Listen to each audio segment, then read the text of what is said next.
নমস্কাৰ, মই যদুমণি শইকীয়াই আপোনালোক সকলোলৈকে পোনপ্ৰথমে স্বাগতম জনাইছোঁ অন্য এটা নতুন ভিডিঅ'লৈ। ভিডিঅ'টোৰ আৰম্ভণিতে এটা কমেডি ভিডিঅ' ক্লিপ চাই লওঁ আহক শেষলৈকে। No, no, no, no.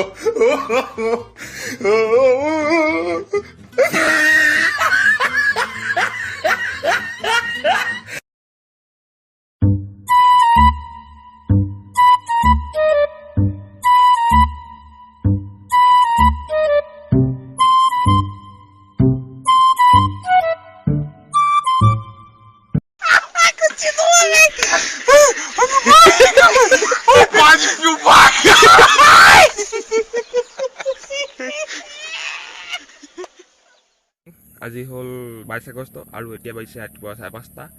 আজি মানে অকণমান সোনকালে শুই উঠা হ'ল আৰু মই গৈ আছোঁ এতিয়া চাইকেলত ধান কুটাবলৈ, যিহেতু ঘৰত চাউল নাইকিয়া হৈছে ধান কুটাবলৈ যাওঁ। আৰু আজি দিনটোত কাৰ্যসূচী মোৰ বহুত দীঘলীয়া, আপোনালোকক ভিডিঅ'ৰ দ্বাৰা সকলোসমূহ দেখুৱাই থাকিম। এতিয়া মই চাইকেলত আছোঁ, এয়া চাওক ধান লৈ মিলত গৈ আছোঁ। যিহেতু কাৰেণ্টটো নাই, অকণমান দেৰি ৰ'ব লাগিব। কিমান দেৰি হয় ঠিক মই সময়টো কৈ দিব নোৱাৰিম, যিহেতু অলপমান বতৰটো ডাৱৰীয়া। স্কুটিখন লৈ আহিম বুলি ভাবিছিলোঁ ধান, কিন্তু স্কুটিখন লৈ অহা নহ'ল। চাইকেলতে মানে ধান লৈ গৈ আছোঁ। এতিয়া ভিডিঅ'টো কণ্টিনিউ কৰিব আৰু মই কিছুমান কামত ব্যস্ত হৈ থকাৰ বাবে ভিডিঅ'সমূহ কণ্টিনিউ কৰিব পৰা নাই। পাৰ্চনেল কামসমূহ আছিলে, সেই কামত সময়তে মই ভিডিঅ' কৰিব পৰা নাই। আকৌ ভিডিঅ'সমূহ কণ্টিনিউ কৰিবলৈ চেষ্টা কৰিম। ঘৰৰ পৰা ওলাই আহোঁতে আধা বাটত এনেকৈ দেখি গ'লোঁ সূৰ্য দেৱতা ওলাই গৈছে আৰু পূৰা ৰ'দ দিব লাগে, নহ'লে গোটেই ৰাস্তা ঘাট একদম মানে অৱস্থা নাইকিয়া হৈ আছে। এতিয়া চাইকেল লৈ গৈ আছোঁ, চাই থাকিব ভিডিঅ'টো শেষলৈকে।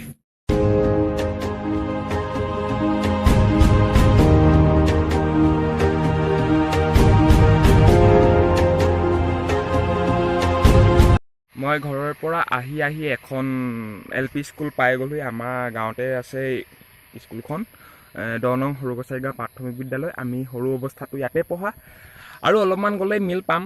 আৰু যিহেতু ভাগৰ লাগিছে, মোৰ ফেপনি উঠি গৈছে, যিহেতু ৰাতিপুৱা শুই উঠি পানী গিলাচো খোৱা নহ'ল, চাহ অকণমানো যিহেতু খোৱা নহ'ল। চাইকেল লৈ আহি আছোঁ।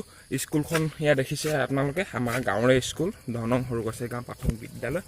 মোৰ ভাইটিও ইয়াতে পঢ়িছিলে হ'লে, আপোনালোককো ভিডিঅ'ৰ দ্বাৰা দেখুৱাই দিলোঁ স্কুলখন। তাৰ পৰা আহি মই যিহেতু আঠগাঁও চাৰিআলি দিচাং ৰাইচ মিল পাই গ'লোহি। ইয়াৰ বেক চাইডে থকা ঘৰটোৱে হ'ল দিচাং ৰাইচ মিল। আৰু মই চাইকেলখন সেইখিনিতে ৰখাই দিছোঁ বেৰখনৰ ওচৰতে, যিহেতু মানুহ অহা নাই, তলা মৰা আছে আৰু যিহেতু কাৰেণ্টটো নাই বাৰু। আৰু কুটাম আৰু কিমান দেৰি হয় আপোনালোকক মই দেখুৱাই দিছোঁ। এয়া বেক চাইডে আছে আঠগাঁও চাৰিআলি দিচাং ৰাইচ মিল, ইয়াতে ধানটো কুটাম। কিমান দেৰি হয় আৰু ৰ'ব লাগিব, ৱেইট কৰিম আৰু। মনতে মই যিটো কথা ভাবি আহিছিলোঁ সেইটো কথা সিদ্ধি নহ'ল। মিলৰ মানুহজনে ক'লে, মানে মিলত থকা মানুহজনে ক'লে মোক, তুমি ভাইটি ধানৰ বস্তাটো থৈ যোৱা, অকণমান দেৰি হ'ব। মই ভাবিছিলোঁ সোনকালে গৈ সোনকালে কুটাম আৰু ঘৰ আহিম, কিন্তু এতিয়া খালী হাতেৰে মই ঘৰ আহিবলগীয়া হৈছে। যিটো ভাবিছোঁ সেইটো নহ'ল আৰু এতিয়া ঘৰত গৈ ইটো কাম বন কৰোঁ, তাৰপৰা আকৌ চাওঁ কি হয়। আজি হ'ল 13 আগষ্ট আৰু এতিয়া বাজিছে 10:39। স্ক্ৰীণত ভালকৈ লোৱা নাই চাগে, 10:39 হ'ল এতিয়া। আৰু যোৱাকালি ধান চান কুটোৱা মেলা কাম হৈ গ'ল বাৰু, আৰু এতিয়া গা পা ধুলোঁ, খোৱা বোৱা হৈ গ'ল। আকৌ ইটো কাম বন আছে, কৰিব লাগিব তাতে। ঘৰৰ পৰা অকণ ওলাই আহিছোঁ, এই বাঢ়নীখনৰ বেক চাইডে মোৰ ঘৰটো আছে। অকণমান ওলাই আহিলোঁ ৰাস্তাৰ ফালে, যিহেতু ভাদ মাহ চলি আছে, যিহে গৰম মাৰিছে। আৰু খেতিপথাৰ বাৰু অলপমান এবাৰ ভালেই হৈছে বাৰু, ভালেই দেখিছোঁ যোৱাবাৰতকৈ। মোৰ যিসকল চিনাকি মানুহ আছে, চিনাকি মানুহখিনিয়ে মোক বাটে পথে লগ পালে সোধে, তুমি ভিডিঅ' বনাবলৈ এৰিলা নেকি? মই কাম বনৰ কাৰণে যিহেতু ভিডিঅ' কণ্টিনিউ কৰিব পৰা নাই, আকৌ ভিডিঅ' মই কণ্টিনিউ কৰিবলৈ চেষ্টা কৰিম। কাম বনৰ মাজতে অলপ ভিডিঅ' কৰি আছোঁ। আৰু আগতে এই গেটখন আপোনালোকে দেখা পোৱা নাছিল, গেটখন বনোৱা হ'ল। অলপমান ৰঙৰ কাম আছে। ঘৰৰ অৱস্থা পাতি বৰ এটা ভাল নহয়, মানে ঘৰৰ অৱস্থা মানে জৰাজীৰ্ণ অৱস্থা হৈ পৰিছে। সেইকাৰণে ইটা বালি চিমেণ্ট আনি থৈছোঁ। মিস্ত্ৰী আহিব দুদিনমানৰ পিছত, ধুনীয়াকৈ যিমান পাৰোঁ ঘৰৰ কাম বন লাগিম আৰু। এই বেক চাইডে থকা ঘৰটোৱে মোৰ ঘৰ, মানে আমাৰ ঘৰ আৰু। ইটা বালি চিমেণ্ট আনি থোৱা হৈ গৈছে আৰু এইফালে গেটখনৰ কাম সম্পূৰ্ণ হ'ল বাৰু, ৰং কৰিবলৈ আছে। এইফালে ইটা বালি চিমেণ্ট আনি থোৱা হৈছে, মিস্ত্ৰী আহিব, কাম বন লাগিম। এইফালে ঘৰৰ বহুত কাম আছে।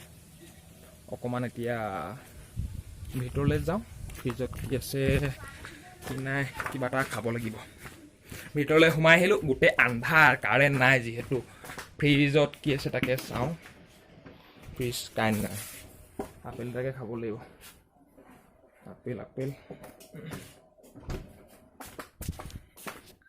কাৰেণ্ট নাই অলপমান বতাহ ধুমুহা মাৰিলেই যিহেতু কাৰেণ্টটো কাটি দিয়ে ফ্ৰিজৰ পৰা উলিয়াই আনিলোঁ আপেল এতিয়া আপেল খাম আপোনালোকৰ ফালে কাৰেণ্টৰ কথা জনাবচোন এইফালে মানে এজাক বৰষুণ দিলে এজাক বতাহ ধুমুহা মাৰিলে মানে কাৰেণ্টটো কাটি দিয়ে ফ্ৰিজটো চালোগৈ কাৰেণ্ট নাই আপেল আছিলে আপেল খাওঁ দিয়া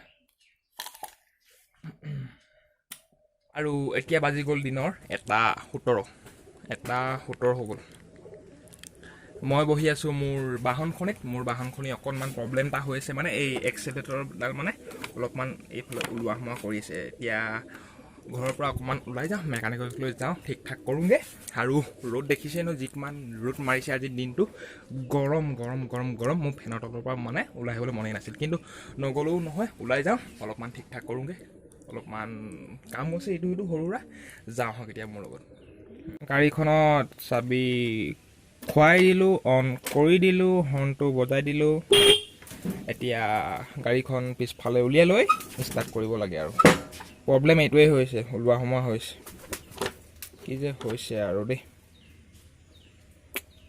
উলিয়াই আপোনালোকক অলপ আগত কৈছিলোঁ যে এই এক্সেলডাল ওলাই আহে বুলি এতিয়া ওলাই অহা নাই বাৰু এইখিনিতে দুটা স্ক্ৰু টাইট কৰিবলগীয়া হ'ল স্ক্ৰু ড্ৰাইভাৰে এতিয়া বাৰু ওলাই অহা নাই সেয়া ঠিক ঠাক কৰিলোৱে আকৌ এতিয়া আবেলি হৈ আহিলে যিহেতু 3টাতকৈ বেছি হ'ল টাইমটো 5টামান বাজিব হ'ল অলপমান ওলাই যাওঁ লগৰটো ভিডিঅ'টো চাই কেনেকুৱা পালে কমেণ্ট বক্সত জনাবলৈ নাপাহৰিব like comment share and subscribe কৰিব যদি নতুনকৈ আপুনি আহিছে ছাবস্ক্ৰাইব কৰি দিব আৰু মই এতিয়া আছোঁ বাৰীত আৰু ভিডিঅ'টো আজিলৈ ইমানতে সমাপ্ত কৰিম বুলি আহিছোঁ নিজেতো অকল খাই বৈ ফেনৰ তলত বহি থাকিলেই নহ'ব গৰুক পানী খুৱাওঁ ছাগলী হাঁহ চব আছে খুৱাই আজিলৈ মানে ভিডিঅ'টো ইমানতে সমাপ্ত কৰিম বুলি ভাবিছোঁ ধন্যবাদ